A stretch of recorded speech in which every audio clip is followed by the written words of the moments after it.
জাতীয় সংসদে বাংলাদেশের বেহায়া রাষ্ট্রপতি শাহাবুদ্দিন চুপ্পু ভাষণ দিচ্ছেন। তার ভাষণের সময় কঠিন প্রতিবাদ করে হাতে প্ল্যাকার্ড নিয়ে রাষ্ট্রপতিকে ঘৃণা জানিয়ে স্লোগান দিয়ে সংসদ থেকে ওয়াকআউট করেছেন জামাত জোটের এমপিরা।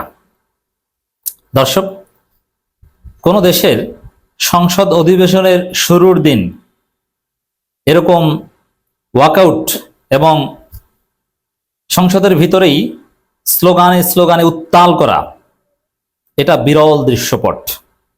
এবং বাংলাদেশের জাতীয় সংসদ চুপ্পুর এই ভাষণের মধ্য দিয়ে কলঙ্কিত হলো এবং সংসদ একটা হাস্যরস তামাশার বস্তুতে পরিণত হলো, যেটা কিছুতেই একটা গণতান্ত্রিক দেশের মহান সংসদের জন্য শোভনীয় নয়। দর্শক, হ্যাঁ, প্রত্যাশা অনুযায়ী জামাত এনসিপি এমপিরা তারা ওয়াকআউট করেছে। তাদের হাতে প্ল্যাকার্ড ছিল। তরুণ এমপিরা হাসনাত নাহিদরা স্লোগান দিয়েছে, জামাতের এমপিরাও স্লোগানে সুর মিলিয়েছেন এবং ওখানে দাঁড়িয়ে অনেকক্ষণ যাবৎ স্লোগান দিতে চেয়েছিলেন তরুণ এমপিরা, কিন্তু জামাতের সিনিয়র এমপিরা তাদেরকে নিয়ে যে বাইরে চলে গিয়েছেন, দ্যাট মিনস ওয়াকআউট করেছেন। এবং সেই মুহূর্তে এই বেহায়া রাষ্ট্রপতি চুপ্পু নির্লজ্জের মতো ভাষণ দিয়েছেন এবং চুপ্পুর গলায় একটু কাঁপুনি ছিল, কারণ তিনি বক্তব্য দেয়া শুরু করতেই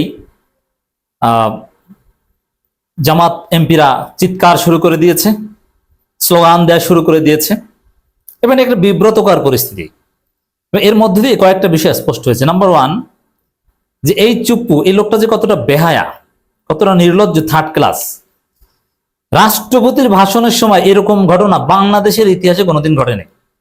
বাংলাদেশের রাজাকার রাষ্ট্রপতিও ছিল, কিন্তু তখন এরকম কোনো ঘটনা ঘটেনি। এবার চুপ্পুর ক্ষেত্রে যেটা হয়েছে, এবং দেখেন এই যে সংসদ যে একটা, এই ফর দ্য টাইম বিং, আমি বলছি না যে পুরো সময়, রাষ্ট্রপতির ভাষণের সময় একটা সার্কাসে পরিণত হয়েছে, ওটা একটা সার্কাস সেন্টারে পরিণত হয়েছে। তার প্রমাণ হচ্ছে রাষ্ট্রপতি ভাষণ দেন আর প্রধানমন্ত্রী তারেক রহমান, মির্জা ফখরুল ইসলাম আলমগীর এরা হাসেন কেন? এই রাষ্ট্রপতি, এই আওয়ামী বেহায়া রাষ্ট্রপতি বলেন যে স্বাধীনতার ঘোষক শহীদ প্রেসিডেন্ট জিয়াউর রহমান। এই বেহায়া রাষ্ট্রপতি কি বিশ্বাস করেন যে স্বাধীনতার ঘোষক শহীদ প্রেসিডেন্ট জিয়াউর রহমান না? তিনি বিশ্বাস করেন না। তিনি বলছেন, মানে যেটা বিশ্বাস করেন না, মানেন না, এবং সংবিধানে কোর্টে রায় আছে স্বাধীনতার ঘোষক বঙ্গবন্ধু শেখ মুজিবুর রহমান, সংবিধানে আছে স্বাধীনতার ঘোষক বঙ্গবন্ধু শেখ মুজিবুর রহমান, আর রাষ্ট্রপতি বলেন যে স্বাধীনতার ঘোষক জিয়াউর রহমান। এটা সার্কাস না? তাহলে কি? আপনি জুলাই সনদ পাশ না করিয়ে এই সংবিধান মানছেন বলছেন, অথচ এই সংবিধানে স্বাধীনতার ঘোষক যে তার কথা বলেন না। এই সংবিধান অনুযায়ী জাতির জনক বঙ্গবন্ধু শেখ মুজিবুর রহমান, তার কথা বলেন না, তার ছবি নাই, তাকে স্মরণ করেন না। আপনারা বলেন সংবিধান মানেন। এটা কি সার্কাস না? তাহলে কি? ক্লিয়ার করেন যে আমরা এই সংবিধান মানি না, আমরা জুলাই সনদ মানি। তাহলে ঠিক আছে যে আপনি শেখ মুজিবের ছবি টানাবেন না এবং তার কথা বলবেন না। আপনি এই সংবিধান মেনে আবার জিয়াউর রহমানকে স্বাধীনতার ঘোষক বলছেন এবং এটা চুপ্পুর মাধ্যমে জোর করে বলাচ্ছেন। এই যে কাউকে জোর করে গায়ের জোরে বলানো, এটাও তো একটা নাটক, এটা অন্যায়। বিএনপি জোর করে বলাচ্ছে। কেন জোর করে বলাতে হবে? তাকে জেনে নেন এবং যে মন থেকে জিয়াউর রহমানকে, শহীদ প্রেসিডেন্ট জিয়াউর রহমানকে স্বাধীনতার ঘোষক বলবে, তাকে রাষ্ট্রপতি বানান। এই নাটক কেন করান? এর মানে সংসদটা অ্যাটলিস্ট ওই 40 মিনিট একটা নাট্য মঞ্চ ছিল এবং জামাতকে শক্তিশালী বিরোধী দল হিসেবে আখ্যায়িত করেছেন এই বেহায়া চুপ্পু, এবং তাতে অ্যাপ্রিসিয়েট করেছেন এবং হেসেছেন তারেক রহমান থেকে শুরু করে বিএনপির এমপিরা। এবং একটু পরপর চুপ্পু ভাষণ দিচ্ছেন, একটু পরপর তারেক রহমান থেকে শুরু করে বিএনপির এমপিরা টেবিল চাপড়ে অ্যাপ্রিসিয়েট করছেন। মানে কোন দৃশ্য? এর চাইতে বেহায়া দৃশ্য, নির্লজ্জের দৃশ্য আর হতে পারে না। একজন আওয়ামী রাষ্ট্রপতি, একটা নিষিদ্ধ সংগঠনের সদস্য, একটা নিষিদ্ধ দলের সদস্য, এবং যে দল নিষিদ্ধ, ছাত্রলীগের সাবেক নেতা, এক মুজিব সৈনিক, ভারতীয় দালাল জাতীয় সংসদে ভাষণ দিবে। এই জুলাই রক্তের উপর দাঁড়িয়ে যে সংসদ কায়েম হয়েছে, এই সংসদের সৌন্দর্যকে নষ্ট করা হলো। তবে জামাত এনসিপির এমপিরা বীরের পরিচয় দিয়েছে। তারা ইতিহাস সৃষ্টি করেছে, বিরল ঘটনা ঘটিয়ে দিয়েছে। কারণ রাষ্ট্রপতির ভাষণের সময় সংসদের প্রথম দিনে এভাবে ওয়াকআউট করা, এটা বিরল, এটা বাংলাদেশের ইতিহাসে নেই, আমি খোঁজ নিয়েছি। তো এখানে জনগণের অনুভূতি, জুলাই সনদের প্রতি যথাযথ সম্মান প্রদর্শন করতে পেরেছে জামাত, এনসিপি এমপিরা, কিন্তু বিএনপি এবং বিএনপি মনা স্বতন্ত্র এমপিরা সেটা পারে নাই। তারা রাষ্ট্রপতিকে আহ্বা মেনেছে, এতে বিএনপি বিতর্কিত হবে। এবং জুলাইয়ের প্রতি যে বিএনপি আন্তরিক না, যতটুকু বিএনপি স্বার্থে মিলে ততটুকু এখান থেকে প্রমাণিত হল।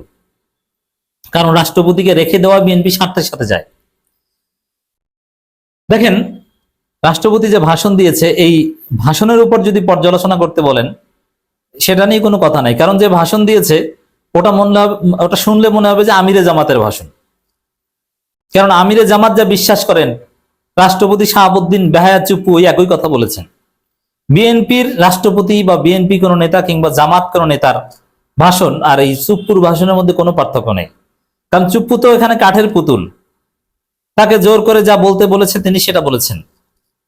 শহীদ প্রেসিডেন্ট জিয়াউর রহমান স্বাধীনতার ঘোষক থেকে শুরু করে জুলাইকে যেভাবে ভাসিয়েছেন এবং হাসিনার আমলকে বলেছেন ফেসিবাদী আমল, আপনি চিন্তা করেন এটা কি কোনো সভ্য সমাজে গ্রহণযোগ্য? ফেসিবাদের একজন দোসর, যার পায়ের ধুলা নিতে পারলে তিনি খুশি হতেন, তাকে বলেন ফেসিস্ট, এবং কোটা সংস্কার আন্দোলনের প্রশংসা করেন, জুলাই শহীদদের প্রশংসা করেন, অমুক তমুক কত কিছু। তো এগুলো কি আসলে অর্গানিক কিছু না? এগুলো সব ফেক। তাহলে জাতীয় সংসদের মতো একটা মহান জায়গায় আপনি এই ফেক বিষয় কেন ঢুকালেন? তাহলে কি বাংলাদেশটা ফেক নাট্যমঞ্চ? একটা দেশের সংসদ যখন নাট্যমঞ্চে পরিণত হয়, তখন ওই দেশটাই নাট্যমঞ্চে পরিণত হওয়ার একটা সম্ভাবনা থাকে, আমরা সেটা দেখছি। তো দর্শক, ব্যক্তিগতভাবে, নাগরিক হিসাবে, অ্যাক্টিভিস্ট হিসাবে শাহাবুদ্দিন চুপ্পুর ভাষণকে আমরা ঘৃণা ভরে প্রত্যাখ্যান করছি এবং ওর ভাষণের কপালে লাথি মারি। জাতীয় সংসদ সম্পর্কে কোনো নাগরিক এরকম কথা বলতে পারে না, কিন্তু আমরা বলতে বাধ্য হচ্ছি। ওই চুপ্পুকে অভিশংসন করে গ্রেপ্তার করতে হবে। আর আপনি ভাষণের মধ্যে এই চুপ্পুকে যতই সুন্দর সুন্দর কথা বলান না কেন, বলতে বাধ্য করান না কেন, ওগুলোর প্রতিও ধন্যবাদ জ্ঞাপন করার কোনো সুযোগ নাই। কারণ ওগুলো চুপ্পু বলেন নাই, চুপ্পুকে বাধ্য করা হয়েছে। অতএব ব্যক্তি রাষ্ট্রপতি যেখানে অচল, গ্রহণযোগ্য নয়, ফেসিবাদের দোসর, এবং জাতীয় সংসদ সদস্যরা সেখানে স্লোগান দিয়েছে ফেসিবাদের দোসর, হুঁশিয়ার, সাবধান, আর অনেক কিছু বলেছে, সেখানে তার বক্তব্যে ধন্যবাদ জ্ঞাপন করার কোনো সুযোগ নেই। এবং বিএনপির এমপিদের প্রতি ধিক্কার, তাদের সবাই ধান্দাবাজ। তারা এই চুপ্পুর ভাষণ হা করে শুনেছে এবং তারা টেবিল চাপড়ে ধন্যবাদ জানাচ্ছে। এবং সংসদের বাইরে যেও জামাত, এনসিপির এমপিরা তারা গেট আউট চুপ্পু নানান কথা বলছে, ফেসবুকে লিখছে। তো এই যে বিষয়, বিএনপির এমপিরাও এক প্রকার বেহায়া। কারণ বেহায়া না হলে এই আওয়ামী দোসর এই নির্লজ্জ চুপ্পুর ভাষণ এভাবে শুনে না। এবং জিয়াউর রহমানকে, খালেদা জিয়াকেও কলঙ্কিত করা হলো। কারণ খালেদা জিয়া জিয়াউর রহমান এমনিতেই মহান, জোর করে কারো মুখ থেকে জিয়াউর রহমানের প্রশংসা করানোর কোনো দরকার ছিল না।